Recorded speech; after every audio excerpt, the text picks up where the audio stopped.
నమస్తే. ఎన్నో ఆధ్యాత్మిక కార్యక్రమాలు నిరంతరం మన ఛానల్‌లో ప్రసారం అవుతూనే ఉంటాయి. మీ నుంచి కూడా అశేష స్పందన లభిస్తుంది. దానికి ముందుగా మీ అందరికీ కృతజ్ఞతలు. ఎలాంటి వీడియోస్ మీరు కావాలనుకుంటున్నారు? ఎలాంటి ఆధ్యాత్మికమైనటువంటి వీడియోస్ మీరు చూడాలనుకుంటున్నారు? ఈ విషయాలన్నీ కూడా కామెంట్ బాక్స్‌లో తెలియచేయండి. ఇక ఈ రోజుకి సంబంధించి కొన్ని ముఖ్యమైన టాపిక్స్ మాట్లాడబోతున్నాం. మనందరికీ తెలుసు అని మీరు అనుకోవచ్చు. కానీ చెప్పే విధానంలో తెలుసుకోవాల్సిన పద్ధతిలో చాలా వరకు తేడాలుంటూ ఉంటాయి. అందులో ముఖ్యంగా మనందరికీ ఇష్టదైవం అని చెప్పొచ్చు వినాయకుడు. ఎందుకు వినాయకునికే తొలి పూజలు అందుకుంటారు? వినాయకుడికి ఎందుకు అంతటి ప్రత్యేకత? అలాగే వినాయకి నామాల్లో ఉండేటటువంటి విశిష్టత ఏమిటి? ఆ రూపంలో ఎందుకు అంతటి శక్తి దాగి ఉంది? ఈ విషయాలన్నీ కూడా వివరించడానికి ఈరోజు నాతో పాటు ఉన్నారు డాక్టర్ టి. గౌరీశంకర్ గారు, ప్రముఖ ఆధ్యాత్మికవేత్త. మనందరికీ సుపరిచితులు. గతంలో కూడా సంస్కృతి సంప్రదాయాల మీద చాలా వీడియోస్ చేసున్నాం. ఛానల్‌లో ఉన్నాయి. అన్నీ వీక్షించండి. ఇక మీరు శంకర్ గారిని కలవాలి అనుకుంటే స్క్రీన్ మీద కనపడే నంబర్‌కి కాల్ చేయొచ్చు. ఇక ముందుగా వినాయకుని రూపాల్లో ఉండేటువంటి విశిష్టత ఏమిటి? నామాల్లో ఉండేటటువంటి విశిష్టత ఏమిటి? తెలుసుకునే ప్రయత్నం చేద్దాం. నమస్కారం అండి. నమస్కారం అండి. గౌరీశంకర్ గారు చాలా చక్కటి వివరణ ఇచ్చారండి. పిల్లలకి సంబంధించి కానివ్వండి, పెద్దవాళ్ళు కూడా భక్తి శ్రద్ధలతో కొలిస్తే ఏదైనా సాధించవచ్చు అని వినాయక చవితికి సంబంధించి ఆల్మోస్ట్ అంత పూర్తి వివరణ. ఇక ఈ మధ్య కాలంలో అసలు రణగణ ధ్వనులు అనొచ్చు. అలాంటి ధ్వనులతో కూడినటువంటి వినాయకుడిని కొలుస్తున్నాము. పక్కన వాళ్ళనందరినీ డిస్టర్బ్ చేస్తున్నాము. అందరికీ భక్తి ఎంత ఉందో తెలియదు కానీ అందులో దానివల్ల వచ్చే బాధ మాత్రం బాగా చెప్పారు. బాగా చాలా రెట్టింపు స్థాయిలో ఉంది. మరి ఇలాంటి వారికి మీరొక మంచి సందేశాన్ని ఇస్తూ, అసలు నిమజ్జనం యొక్క విశిష్టత ఏమిటి? ఎలా చేసుకోవాలి నిమజ్జనాన్ని?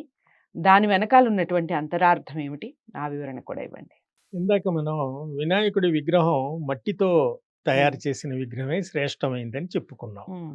అయితే ఈ మట్టి మానవ దేహం. ఈ మట్టి తిరిగి ఎప్పటికో ఒకప్పటికి ఈ దేహంలో ఉన్నటువంటి ప్రాణం పోయిన తర్వాత హ్మ్. కేవలం దేహం శవం మాత్రమే మిగిలిపోతుంది. అవును.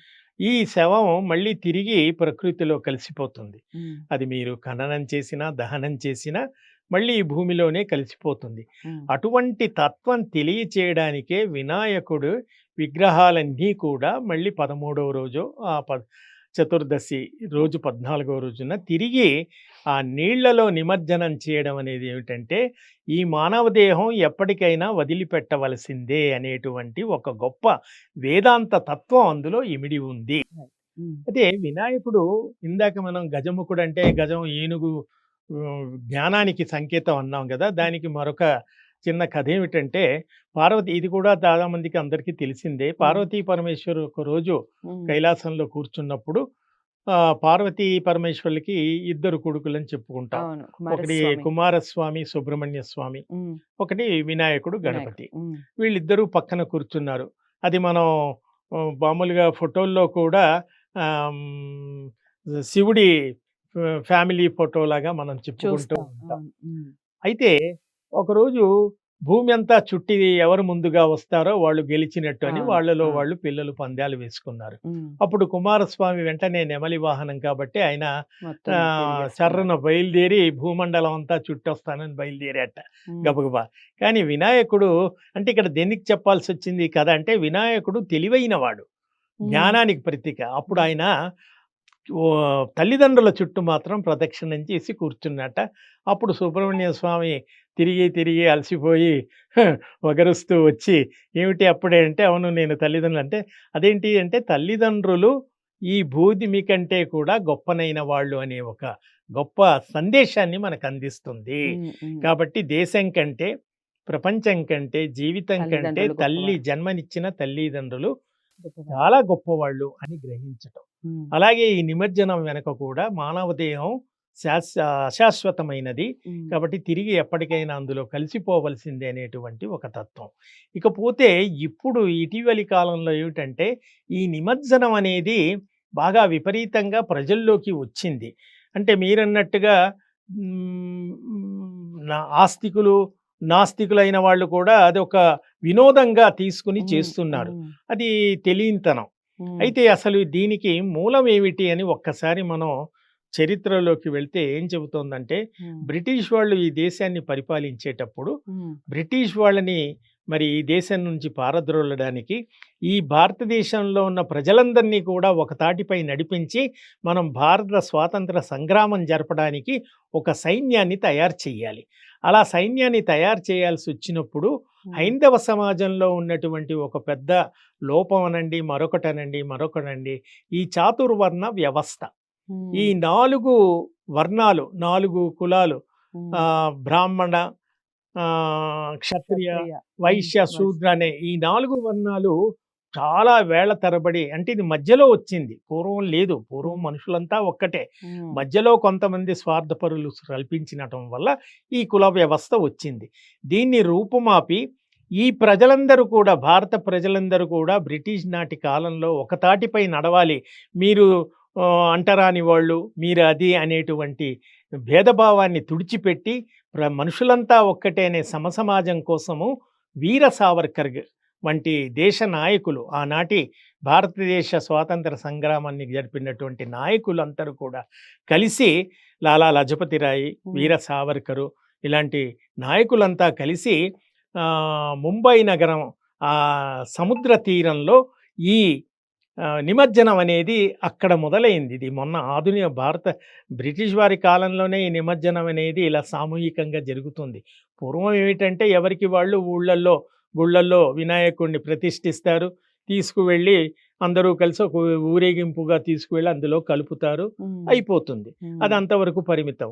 కానీ ఈ వీర సావర్కర్ గారు ఏంటంటే దేశ ప్రజలందరినీ కూడా ఏకం ఒకతాటిపై చేయాలి. ఏకం చెయ్యాలి అని కులమత భేదాన్ని రూపుమాపి ప్రజలంతా, భారతీయులంతా ఒక్కటే అనే ఒక హ్మ్. సమైక్యతా భావంతో ఈ నిమజ్జనాన్ని తీసుకొచ్చారు. హ్మ్. అప్పుడు అందరూ ఒక్కటి అయ్యి ఆ నిమజ్జనం అనేటువంటి ఒక కారణం చేత ప్రజలంతా కూడా ఏకమయ్యి అలా అలా క్రమక్రమంగా వాళ్ళు భారత సంగ్రామం వైపు నడిపించారు అని ఒక విషయం మనకు చరిత్రలో చెబుతూ ఉంటారు.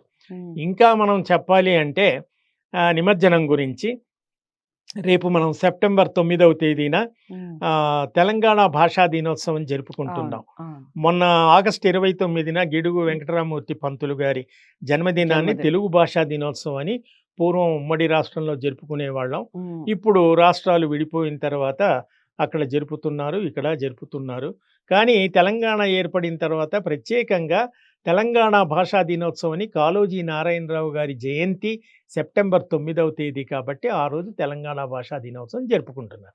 మరి దీనికి నిమజ్జనానికి ఏమిటి సంబంధం అంటే, కాళోజీ నారాయణరావు గారు ప్రజల మనిషి.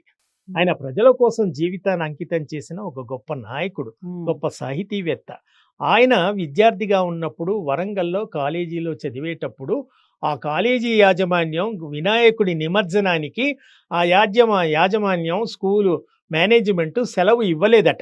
హ్మ్. అప్పుడు కాళోజీ నారాయణరావు గొప్ప దేశభక్తుడు.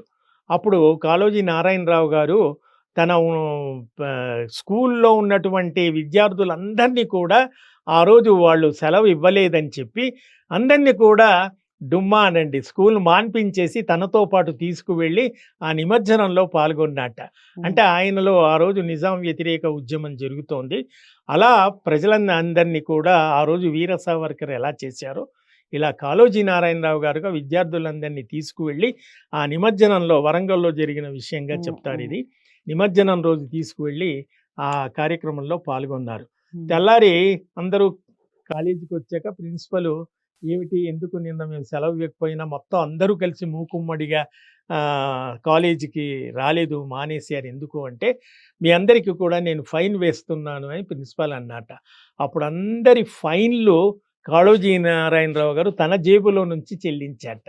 హ్మ్. ఇది కాళోజీ నారాయణరావు గారి యొక్క గొప్పతనం. హ్మ్. అంటే నిమజ్జనం అనేది ఒక జాతీయ పర్వదినంగా మారిపోయింది. హ్మ్. ఒక సామూహికమైనటువంటి ఉత్సవంగా మారిపోయింది. హ్మ్. అయితే ఇది రాను రాను వక్రమార్గం పడుతోంది. ఆ వక్రమార్గం నుంచి తప్పించి దీన్ని సన్మార్గంలో పెట్టడానికి ప్రయత్నాలు జరగాలి.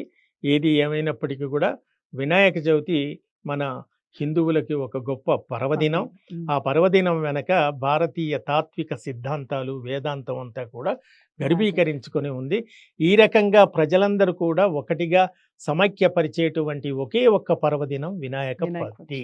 అది వాళ్ళు ఇవాళ యూత్ యువకులు వాళ్ళు ఉత్సాహంగా ఏవో ఆటలాడుతున్నారు, పాటలు పాడుతున్నారు గానీ, ఈ రకంగానైనా ఒకటవుతున్నారని మనం కొంతవరకు సంతోషించాలి. హ్మ్. అది.